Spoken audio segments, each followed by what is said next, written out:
Okay, well, so please use the participants tab to use the raised hand function to ask a question, but we'll begin with opening statement from Coach Shaw. Go ahead, Coach.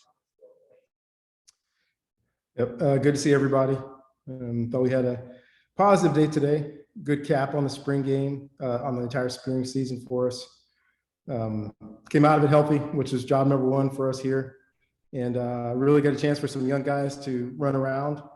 Chance for some older guys that missed a lot of time to get out there and play some football, like Jacob Mangum Farrar and Loa Kafusi. Just great to see those guys out there. Tristan Sinclair missing all last year. It was just exciting to get those guys out there running around. Got a chance to see some younger players like Ben Urasic and EJ Smith. First real look for most people to see Tanner McKee. Played a little bit against Oregon, but all those young guys getting a chance to get out there. That was exciting. So I'll open up for questions. Okay, looking for the first question. We have one from Jacob Rayburn. Go ahead, Jacob. Hi, Coach. What can you share about the status of Myles Hinton and when you expect him to be back to be able to participate? Well, expectations, I would eventually expect you to ask a question about the game instead of just injuries. We're always talking about injuries, and I'm not going to talk to you about injuries. So we keep having this little dance. Myles will be ready when Myles is ready. Had a really good freshman year and was able to participate this spring. And not ready to go today, but he'll be back and he'll be fine. And about the game, you talked about what Tanner showed. Of course, what can't be showed really to his full ability in a spring game is his mobility, his running ability. Can you comment on what he has shown with that ability during spring and your expectations of what he can do in live action? Yeah, those things are tough because quarterbacks are not live. So him taking off and scrambling, you don't really get to see very much, but we saw it in high school. There a year down there where he did a lot of the gun run stuff. He pulled the ball on read plays and saw him get a chance to run out in space. So we saw that in winter conditioning. He's a good athlete. But I think both of our quarterbacks that are competing right now are good athletes. We can do all the movement stuff with them. We can do all the read plays with those guys. So really excited about where those guys are athletically. And thankfully, once again, knock on wood, we came out of today pretty healthy. So I have pretty much the entire team back in a few weeks, getting ready for the season. All right, next question is from Troy Clarity. Go ahead, Troy. Yeah, Coach, a couple of things. One, your initial impressions of the center position and how things have fared throughout the spring and how things fared there today. I think it's a constant evaluation, but I think we have a little bit more experience there right now, but I'm excited about all the guys inside. And I think Terry Heffernan has done a great job of making sure that everybody who plays guard for us also knows how to snap and play center. So we're never going to get to that point where we only have one or two guys that can play center. All of our inside guys are going to be trained to snap the ball, handle the protections, handle the running game, handle all the calls. So really good. But I think Nugent right now has the edge, has really done well, had a great winter conditioning session, had a very good spring this spring. And we'll keep making sure we have enough guys ready there to make sure that, first of all, the best five guys are on the field, but then also we have depth when we start the season because the injuries are only a matter of time in football. So we got to make sure that we are ready for any switches that need to happen all along the offensive line. But thankfully, I think we've got depth. It's taken us 2 years now to really build that depth in the offensive line with two scholarship guys coming in, but also looking at being really three deep. Most positions on the offensive line this year coming up, which will be the first time in a few years. So give the staff a lot of credit. Give these young men that have come to us and their parents, gave them a chance, gave them the opportunity to come to us. I feel really good about our depth and our versatility on the offensive line going forward. All right, next question is from Sam Pasco. Go ahead, Sam.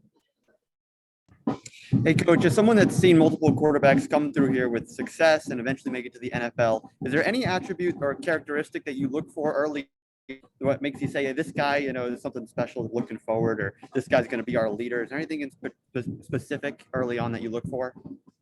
Yeah, gosh, that's a really good question because I wouldn't say specific, but I'm looking for a group of things. And some of those are born over time in my experience. Some of those are born from my early conversations in my career with Bill Walsh. And his biggest thing that because he had a list, we met one time when I was just an assistant in the NFL, coming back and meeting with him. And the first thing he put on top of the list was instincts.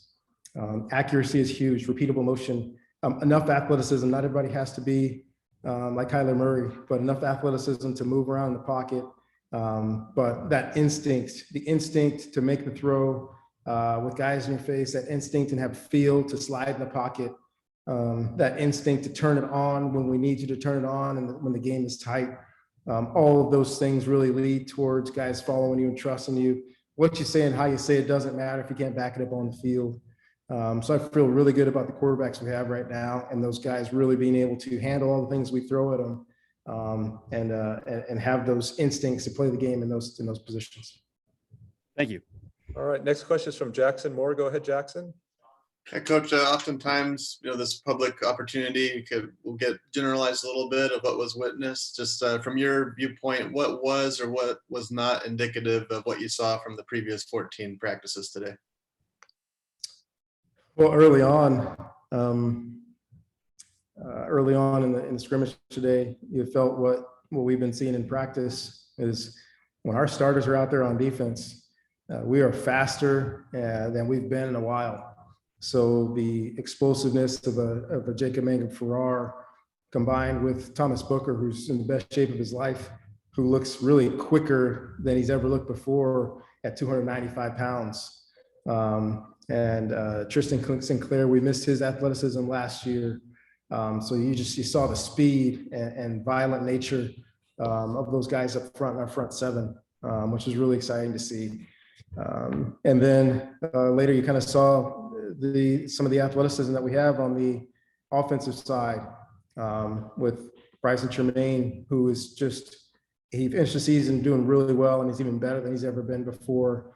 You saw Ben Urasic make some plays. You saw, Elijah Holder. I'm sorry, Elijah Holder. I was thinking about Elijah just the other day. Sorry. Elijah Higgins really make some big plays down the field, and he's missed some of spring, but we're able to get him back for the game. And man, at 235 pounds, Elijah is so quick and explosive, and has a chance to be one of those big hybrid guys for this level and the next level.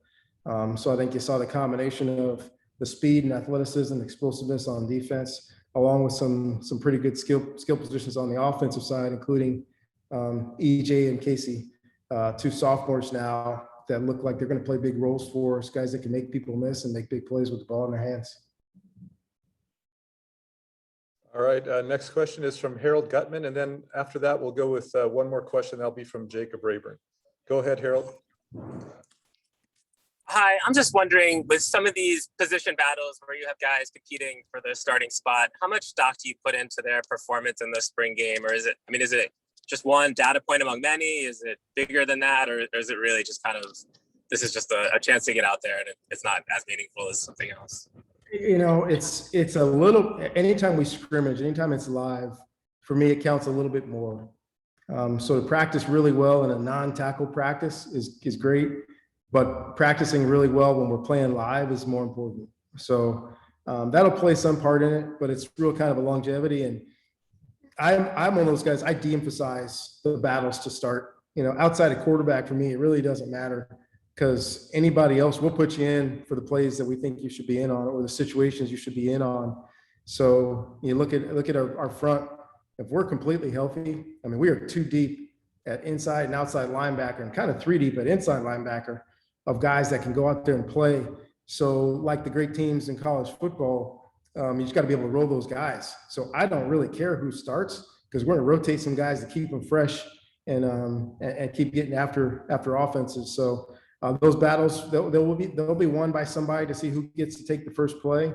But I always talk about competing for plays and not competing for a spot. So depending on the situation, we'll have some guys that'll earn a lot of playing time, but may or may not be considered a starter. So we saw that with Bryson Tremaine over the last couple of years. Guy made so many plays in the red zone just because he was a specialist, and now that's grown into him being a starter. But we may have other guys, offensively and defensively, that are really good at something that they may not be a starter, but they're going to play very significant roles for us going forward. All right, we'll have one more question, and that'll be from Jacob Rayburn. Go ahead, Jacob. Coach, during the broadcast, they mentioned that I think you compared Elijah Higgins to Shannon Sharp, and I was a huge Denver Broncos fan as a kid, so I can immediately visualize what you mean when you compare him to Shannon Sharp. But if you could just kind of elaborate on how kind of a rare impact someone like that can make in a passing game and also in the run game. So we're looking at an Elijah Higgins that is, 6'3"-ish, 235 pounds. And this summer with those little metrics, I mean, he ran over 21 miles an hour. So here's a guy that's going to run in the low 4.5s, maybe high 4.4s, at 235 pounds. He can come in and do some things at the tight end position as to why. He can do some things in the tight end position as a wing. He can do some things as a tight end / receiver in the slot. He can do some things as a receiver outside. So that's when I look at what he is and what he does, and how adjustable our offense is, that we can put him in so many different spots. And last year was a really good taste for him. He got a really good taste. But right now, between the ears mentally, he knows it all. So he's got even more confidence and more energy. And I think our quarterback's got a great feel for him. He missed the first part of spring, but he's been back for the last couple of weeks. And he's that dynamic inside guy that we've had with Zach Ertz and Kobe Fleener and Kobe Parkinson. And honestly, we look at Ben Urosic in a similar way. Ben is 4.5, 6'5" at 240 pounds, who's also a guy that can run. So now we've got multiple guys in there that can do some special things that are just they're just difficult matchups for the defense. And many people over the last couple of years have tried to take that moniker from us as tight end U. I think the next couple of years is really going to cement that for us, that there's really nobody that's had the cast of tight ends in the past, but also the ones that nobody has the kind of group that we have. You throw in a 280-pound Tucker Fisk, who's going to play both ways for us. But what he can do at the Y compared to all these guys, and Brad Archer's had a really good camp also. Lucas Unger also is another one. So we got 5 tight ends of varying degrees that I think are above the line, really good college football players that all, I believe, have a chance to be NFL tight ends as well. Thank you. All right, Coach. Thanks so much. We're going to have Justice Woods next, but thanks, Coach. Appreciate it. Thanks, everybody.